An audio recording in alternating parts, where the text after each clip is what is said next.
quelques années, mon fils rentre de l'école et il me regarde avec ses grands yeux comme ça et il me dit « Papa, je suis nul ». Je dois avouer que ça m'a fait un choc. Ça m'a choqué d'entendre ça dans la bouche d'un enfant de 7 ans. Il avait 7 ans à l'époque. Le choc a été tellement important qu'immédiatement, évidemment, je me suis mis à vouloir chercher des solutions pour voir comment il pourrait s'améliorer, comment on allait pouvoir l'aider à entrer dans le cadre finalement que l'école lui demandait d'intégrer, comment il allait pouvoir devenir plus performant. Mais finalement, en fait, cette façon qu'il avait eue de me dire « je suis nul » m'avait tellement bougé que ça a remis des choses en cause chez moi et je me suis demandé quelle était la nature de notre lien entre moi et mon fils, quel était le contrat. En fait, avec un père comme moi, j'imagine que l'idée c'était de pouvoir se mettre devant. Moi, je me mets devant mon fils, lui, il pousse derrière, à la façon dont il a envie de pousser. Et je m'étais plus ou moins trompé dans le contrat parce que je me mettais avec le poids de la conscience sociale à me tourner vers lui et à essayer de le rendre plus, de faire en sorte qu'il s'améliore. Alors que la nature du contrat, elle n'était pas comme ça. La nature du contrat, c'était je me mets devant, lui, il pousse derrière à sa façon. Finalement, si j'ai envie que mon enfant puisse éventuellement un jour nous proposer quelque chose de neuf, une nouvelle terre, il va bien falloir qu'il pousse autrement. Et moi, mon rôle, c'était de me tenir devant. Lorsque j'ai vu ça chez lui, j'ai fini finalement par aller voir la directrice de son école et lui dire en fait, je ne veux pas que mon fils réussisse, je ne mets pas mon enfant à l'école pour qu'il réussisse. Je mets mon enfant à l'école pour qu'il vive sa vie d'enfant, pour qu'il aille à l'école. C'est tout.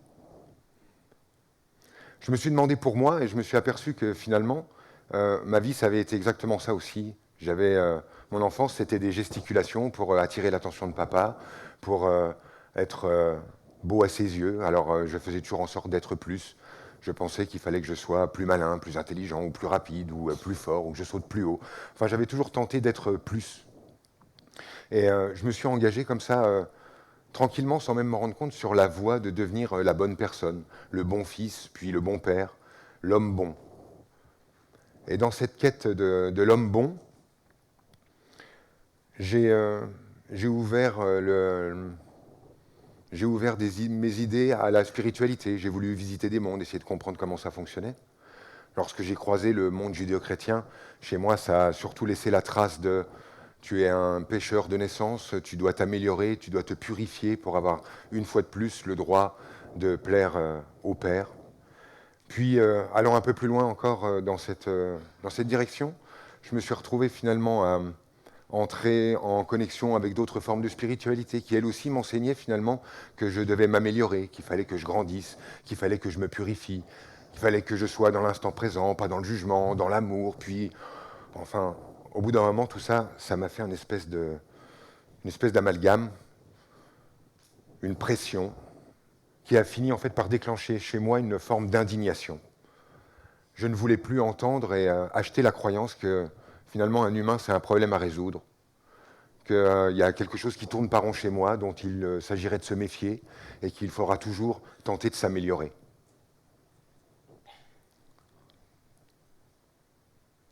J'ai décidé finalement que j'allais me comporter avec moi comme j'avais décidé de me comporter avec mon fils, c'est-à-dire que je vais me mettre devant moi.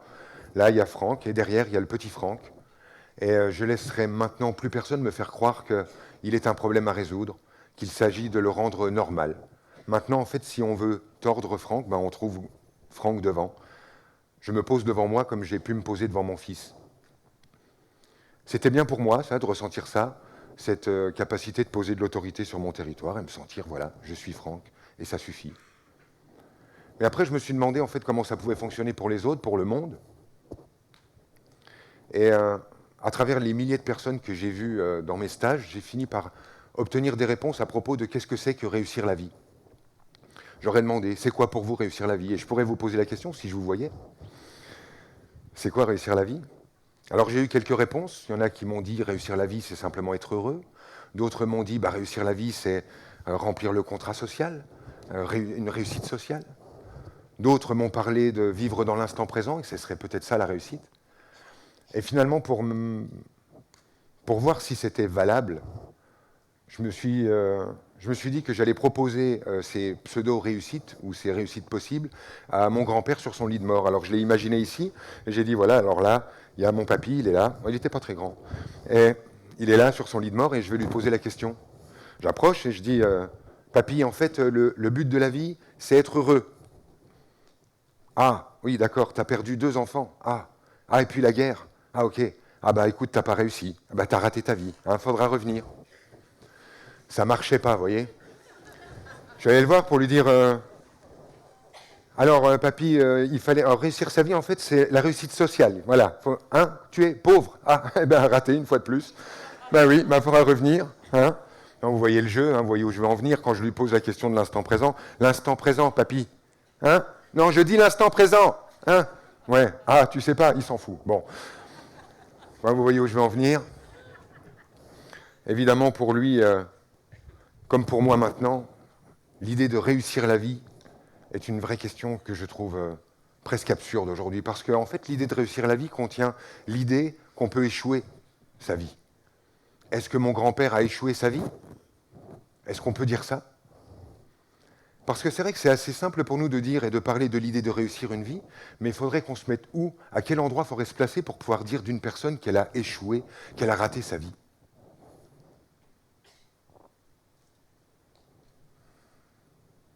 Je crois en fait que la vie ne nous demande pas de la réussir. La vie, elle nous demande de vivre, c'est tout. Lorsque je vous dis ça, évidemment, il y a tous vos objectifs, vos envies dans la vie qui doivent ressurgir. Et évidemment, en fait, les humains ont des objectifs. On a des objectifs parce que la jouissance de l'humain vient de l'idée de transgresser des barrières, dépasser des frontières, franchir des interdits. Et que, évidemment, dans cette idée-là de la jouissance, on a toujours ces objectifs à l'intérieur de nous. Mais finalement, ce n'est pas des objectifs que nous pose la vie, mais que nous posons, nous, avec notre imaginaire. On se fixe des points. Mais finalement, quand on a conscience que ces points, on les a fixés avec notre imaginaire, avec simplement la relation entre nous et nous, on comprend que ces points nous servent simplement de points de référence dont on va se servir ensuite pour se situer. C'est-à-dire que si je suis proche du point que je m'étais fixé, je me sens une bonne personne. Si je me sens loin du point que je m'étais fixé, je me sens une moins bonne personne. Mais finalement, ce point-là, il n'y a que moi qui me suis demandé de l'atteindre. C'est comme si je fixais un point avec mon imagination et qu'avec ce point, je jouais à me donner des bons ou des mauvais points. Mais je crois en fait que, on va avoir des objectifs, mais ça n'est qu'un jeu entre nous et nous, entre soi et soi. Et je pense que ça ne sert à rien de se glorifier lorsque j'ai le sentiment de réussir ou de me rouler par terre quand j'ai le sentiment d'échouer, parce que finalement, en fait, c'est moi qui me donne les bons et les mauvais points. Quand j'ai cherché à résoudre cette équation, je me suis penché tout naturellement. On l'a vu plusieurs fois aujourd'hui que la nature nous fournissait quand même pas mal d'indices. Et j'ai regardé le fonctionnement d'un arbre. Et j'ai vu en fait un truc tout simple qui va vous paraître un arbre. Ça pousse à l'endroit où ça pousse. Et oui, à l'endroit où ça pousse pas, il y en a beaucoup moins. C'est ça, l'arbre, il pousse à l'endroit où ça pousse pour lui. Alors pour un arbre, c'est très très simple. Nous, on arrive parfaitement à comprendre puisque finalement, il s'agit de coordonnées géographiques extrêmement précises. Et à cet endroit-là, la graine va trouver l'énergie en dessous d'elle dans ses nutriments et au-dessus d'elle, lui permettant de pousser. Donc pour un arbre, c'est très simple. Ce sont des coordonnées géographiques. Il y a un endroit où ça pousse pour lui. Et je me suis dit, si ça marche pour un arbre, moi qui ne suis pas moins qu'un arbre, il y a sûrement un endroit où ça pousse pour moi. Et je crois aujourd'hui qu'effectivement, il y a un endroit où ça pousse pour nous. Alors bien sûr, cet endroit, ça n'est pas des coordonnées géographiques. Dieu merci, vous imaginez, si on disait « Ah ben non, toi c'est là, désolé. » Ah ben, au revoir maman, bah oui, désolé, c'est pas la même maison, ce serait un peu compliqué. Évidemment, en fait, pour un être humain, ce ne sont pas des coordonnées géographiques parce que les humains ont des racines mobiles. Et puis un être humain, ça n'est pas un avoir humain, ça n'est pas un faire humain, c'est un être humain. Et finalement, l'endroit où ça pousse pour nous, c'est un état d'être particulier. Lorsque vous avez complètement oublié que les objectifs que vous étiez fixés étaient un jeu entre vous et vous vous mettez dans des circonstances où vous vivez à un endroit où il y a pour vous l'état présent, Et un peu plus loin là-bas, l'état désiré. Plus il y a d'écart entre l'état présent et l'état désiré, plus vous souffrez, plus vous êtes frustré. Lorsque je veux, à la manière d'un arbre, me retrouver à l'endroit où ça pousse pour moi, c'est très simple, je dois rejoindre ce que j'appellerais un état d'être particulier. Et cet état d'être, c'est la conjugaison de l'état présent et de l'état désiré. C'est-à-dire que mon état présent, c'est que je suis ce que je désirais le plus être au monde. Ce que je suis maintenant, ma grande et ma petite version, le gars sympa et moins sympa, mon arrogance et ma gentillesse, mon courage et ma lâcheté, la totalité de ce que je suis, c'est mon désir. C'est ça que j'ai envie d'être. Simplement un humain. Pas un bon humain, pas un mauvais humain, un humain. Et quand je me mets à cet endroit-là, à l'endroit où je conjugue l'état présent et l'état désiré, je suis à l'endroit où ça pousse pour moi. À cet endroit-là, ça n'est plus Franck court après ses objectifs. Ce sont mes objectifs qui cherchent à me rejoindre. C'est vraiment la sensation que j'ai depuis que je suis ici, à cet endroit-là, à l'endroit où ça pousse pour moi.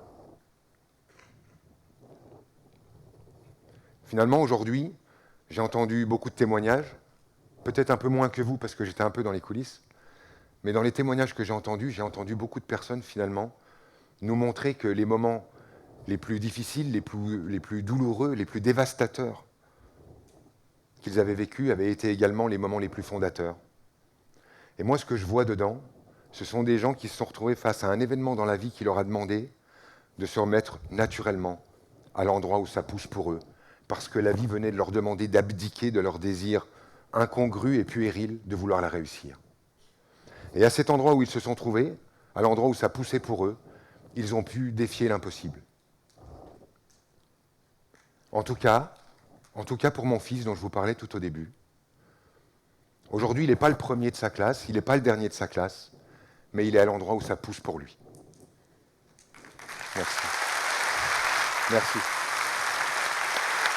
Merci. Merci.